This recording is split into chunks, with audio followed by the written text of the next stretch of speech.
سڵاوتان لێ بێتم کاتتان باش پۆختەی هەواڵتان لە شارپرێسەوە پێشکەش دەکەم. لە کاتی هەوڵدان بۆ دەستگیرکردنی تۆمەتبارێک پۆلیسێک کوژرا. لە ئیدارەی گەرمیان هێزەکانی پۆلیس هەوڵیاندا تۆمەتبارێک دەستگیر بکەن. تۆمەتبارەکە ڕوبەڕووی هێزەکانی پۆلیس بووتەوە و تەقەی کردووە و لە ئەنجامدا پۆلیسێک کوژراوە. پەیامنێری شارپرێس لە گەرمیان ڕایگەیاند هێزەکانی پۆلیس ڕۆیشتون بۆ جێبەجێکردنی فەرمانی گرتنێک بەرامبەر داواکراوێک لە گوندی دووڕاجی سەر بە ناحیەی نەوجول. تۆمەتبارەکە تەقەی لێیان کردووە و هەڵاتووە.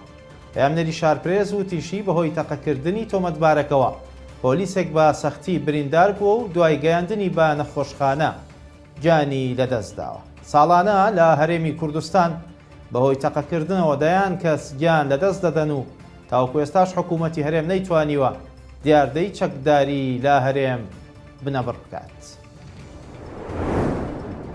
لە دژی نەناردنی پارە لە بەغداوە دانیشتوانی دهۆک خۆپشاندانیان ئەنجامدا و داوایان کرد مادەی 140 دەستور و ڕێککەوتنی نێوان هەرێم و عێراق جێبەجێ بکرێت. پێشنیوەڕۆی ئەمڕۆ ژمارەیەکی زۆر لە هاوڵاتیانی دهۆک هاتنە سەر شەقامەکان و خۆپشاندانیان ئەنجامدا.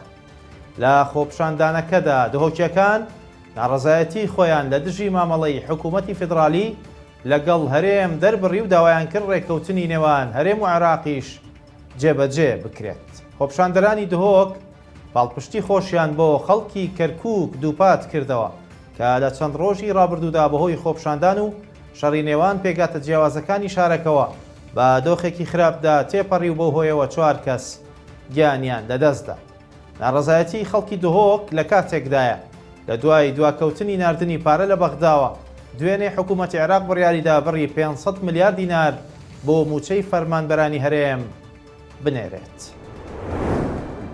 ئەمڕۆ ژمارەی زیارەتکارانی چلەی ئیمام حوسێین بۆ عێراق دەگاتە لووتکە و وەزیری ناوخۆش دەڵێت تاوەکو ئێستا هیچ کێشەیەکی ئەمنی نەبووە.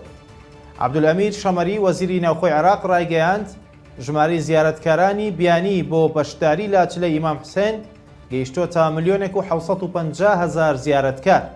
وتیشی ئەمڕۆ هاتنی ژمارەی زیارەتکاران دەگاتە ئەو پەڕی لەگەڵ گەڕانەوەی پێچەوانە هەموو ئاسانکاریەکیش دەکرێت و تا ئێستا هیچ کێشەیەکی ئەمنی یان خزمەتگوزاری ڕووی نەداوە. وەزیری ناوخۆی عێراق باسی لەوەش کرد هاتنی زیارەتکاران بەردەوامە لە دەواازەکانی باشوور و ڕۆژهەڵات لە پارێزگای بابل و لە باکووری پارێزگای بەغداشەوە زیارەتکاران بە چڕی دێن. هاتنی زیارەتکاران بەو ژمارە زۆرە بۆ بەشداریکردنیانە لە چلەی ئیمام حوسێین لە کەربەلا.